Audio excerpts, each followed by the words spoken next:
बात उन दिनों की है जब मैं कॉलेज का स्टूडेंट था। अपने कॉलेज की ओर से हम सभी कैंप के लिए एक जंगल में गए थे। हल्की ठंड थी, अतः रात में हम सब ने पूरी रात कैंप फायर के साथ डांस करने, गाने आदि का प्रोग्राम तय किया। मुझे और सभी साथियों को कैंप फायर के लिए लकड़ियां इकट्ठी करने का भार सौंपा गया। मैं निकला तो सबके साथ ही, लेकिन जंगल के प्राकृतिक सौंदर्य में भटकता हुआ अकेले बहुत दूर कहीं निकल गया। अचानक आसमान बादलों से भर गया और गरज के साथ बारिश होने लगी। बादलों के लगातार गरजने से मैं पेड़ के नीचे खड़ा रहना मुनासिब न समझ आसपास किसी घर की तलाश में एक दिशा में भागने लगा। मुझे कुछ ही दूरी पर एक लाल ईंटों से बनी शानदार बिल्डिंग नजर आई। बिल्डिंग रोशनी से पूरी नहाई हुई थी और उसमें ढेर सारे लोग हैं, ऐसा दूर से ही लग रहा था। मैं तेजी से भागते हुए उस बिल्डिंग में जा घुसा और सामने से आती हुई एक खूबसूरत नर्स से टकराते टकराते बचा।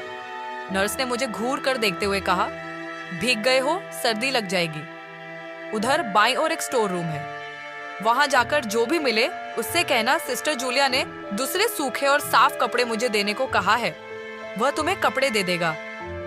मैं हक्का बक्का मुंह फाड़े सिस्टर जूलिया को देखता रहा। मुझे एकदम से यह समझ नहीं आया कि मैं क्या करूं।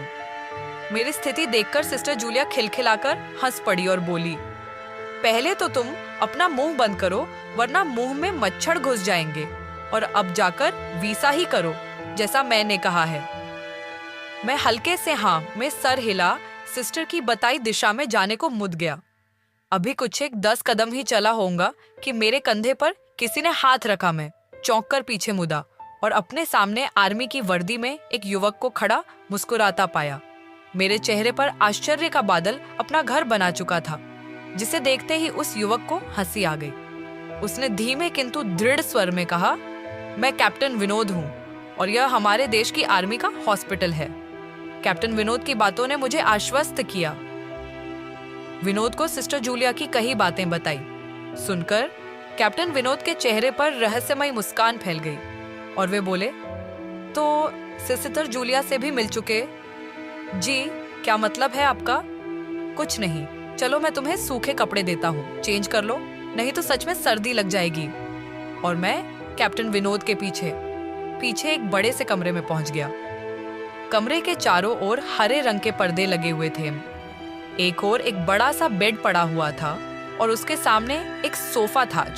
बीच में एक टेबल था जिस पर 2 ग्लास, एक बड़ी बोतल ब्रांडी की और 1 या 2 पत्रिकाएं पड़ी हुई थीं।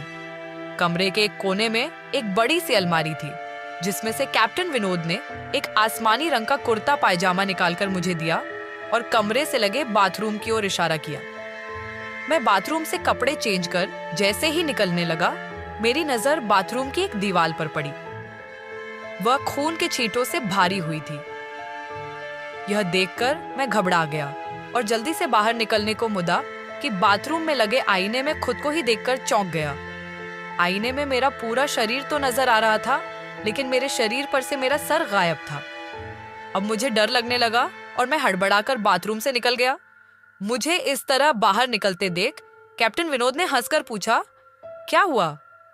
अरे हाँ, तुमने तो अब तक मुझे अपना नाम ही नहीं बताया। साने, कहाँ जाओगे? बाहर बहुत तेज बारिश हो रही है। उनका लेकिन तुम जाना क्यों चाहने लगे? अचानक है, मैं समझ नहीं पा रहा हूँ। कैप्टन विनोद, आपकी बाथरूम की एक दीवार पूरी खून के छींटों से भरी हुई है और आपके बाथरूम में लगा आईना भी कुछ अजीब सा है। उसमें मुझे मेरा पूरा शरीर तो दिखाई दिया, लेकिन मेरा सर ही गायब था। यू आर आमका, मैं अब बिल्कुल भी नहीं रुकूंगा, यहाँ बारिश में ही भीगता हुआ अपने कैंप तक जाऊंगा। कहते हुए मैं कमरे से बाहर जाने वाले दरवाजे की ओर बढ़ा। रुको! तभी कैप्टन विनोद की कड़कती आवाज गूंजी, तो तुमने सब कुछ देख ही लिया? जी, क्या मतलब है आपका? मेरी आवाज में डर भर गया था। मतलब चाहे जो हो, तुम तब तक यहाँ से नहीं जा सकते जब तक मैं तुम्हें कुछ बता ना दूं। क्या बताना चाहते हैं आप? जो आज तक कोई न जान सका। जो आज तक कोई न जान सका, वह मैं जानकर क्या करूंगा? प्लीज अब मुझे जाने दें। मैं डर से रुआंसा हो गया। नहीं, बिल्कुल भी नहीं, और तुम्हें मुझसे डरने की भी कोई जरूरत नहीं। सैनिक सबकी रक्षा के लिए होते हैं। मैं भी तुम्हारी सुरक्षा ही कर रहा हूँ। कैप्टन विनोद के स्वर में कोमलता थी। आओ मेरे साथ इस सोफे पर बैठ जाओ, मैं तुम्हें एक कहानी सुनाता हूँ। कहानी खत्म होते ही मैं तुम्हें तुम्हारे कैंप तक जीप से छोड़ाऊंगा। वैसे भी तुम अपने साथियों से काफी आगे निकल आए हो, वहां तक तुम अब चलते हुए शायद पहुंच न पाओ। कैप्टन विनोद के स्वर में जाने कैसी आश्वस्ति थी। मैं जाकर उनके बगल में बैठ गया। कैप्टन विनोद ने कहना शुरू किया, दुश्मनों ने धोखे से हमारे अस्पताल को अपना निशाना बनाया। दुश्मन देश के 2 सैनिक हमारे सैनिक के वेश में एक हमारे ही घायल सैनिक को लेकर आए। वह घायल था और हमारे देश की सेना ने उसे बहुत ढूंढा लेकिन नहीं मिला था। शायद साजिश के तहत उसे घायल होते ही घुसपैठियों कहीं छुपा दिया था। अचानक अपने खोए सैनिक को अपने हॉस्पिटल में पा सभी खुश हो गए और बिना अधिक पड़ताल किए हॉस्पिटल के गेस्ट रूम में घायल को लेकर आने वाले छद्म वेशधारियों को ठहरने की इजाजत दे दी गई। अभी उस सैनिक का इलाज चल ही रहा था कि जोरों का ब्लास्ट हुआ और पूरा हॉस्पिटल एक पल में खंडहर में तब्दील हो गया। लेकिन हॉस्पिटल तो अपनी शानदार स्थिति में खड़ा है। मेरी बातों को अनसुना कर कैप्टन विनोद ने अपनी बात जारी रखी। अचानक अपने खोए सैनिक को अपने हॉस्पिटल में पा सभी खुश हो गए और बिना अधिक पड़ताल किए हॉस्पिटल के गेस्ट रूम में घायल को लेकर आने वाले छद्म वेशधारियों को ठहरने की इजाजत दे दी गई। अभी उस सैनिक का इलाज चल ही रहा था कि जोरों का ब्लास्ट हुआ और पूरा हॉस्पिटल एक पल में खंडहर में तब्दील हो गया। लेकिन हॉस्पिटल तो अपनी शानदार स्थिति में खड़ा। मेरी बातों को अनसुना कर कैप्टन विनोद ने अपनी बात जारी रखी। कोई नहीं बचा उस ब्लास्ट में। दीवार पर पड़ी रीढ़े खून के छींटे भी उसी ब्लास्ट में मारे गए हॉस्पिटल के कर्मचारियों के हैं। हाँ, पर यह हॉस्पिटल तो मुझे खंडहर नहीं दिखता। जवाब में कैप्टन विनोद के चेहरे पर रहस्य भरी मुस्कान फैल गई और उनका चेहरा अजीब से भावों से भर गया। मैं उनके चेहरे को देखकर अंदर से दहल गया। फिर भी मैंने हिम्मत कर पूछा, कैसे गए आप? उस ब्लास्ट में बात सुनते ही कैप्टन विनोद ठहाका लगाकर हंस पड़े और मुझ पर एक भरपूर नजर डालते हुए कहा, यह कहानी आज से मात्र 10 वर्ष पहले की है और मैं तो आज से 50 वर्ष पहले मर चुका हूँ। इसके आगे उन्होंने क्या कहा मुझे कुछ नहीं मालूम। चेहरे पर गीलेपन का एहसास जब काफी हुआ तो मैं जैसे नींद से जागा। मुझे घेरे हुए मेरे सभी सहपाठी और टीचर खड्डी दी रहे थे। मेरे आंख खोलते ही मेरे सर ने कहा, तुम्हें होश आ गया? तो क्या मैं बेहोश था? Thank God. हाँ, तुम जंगल में जाने कहाँ भटक गए थे? जब सभी लौट आए और तुम नहीं आए तो हम सभी मिलकर तुम्हें ढूंढने निकले। काफी दूर जाने के बाद हमने एक जीप आती दिखाई दी जिसमें एक आर्मी मैन तुम्हें पीछे की सीट पर सुलाए हुए हमारे कैंप को ढूंढते हुए आ रहे थे। उन्होंने हम सबको भी अपनी जीप पर बिठाया और कैंप तक छोड़ा।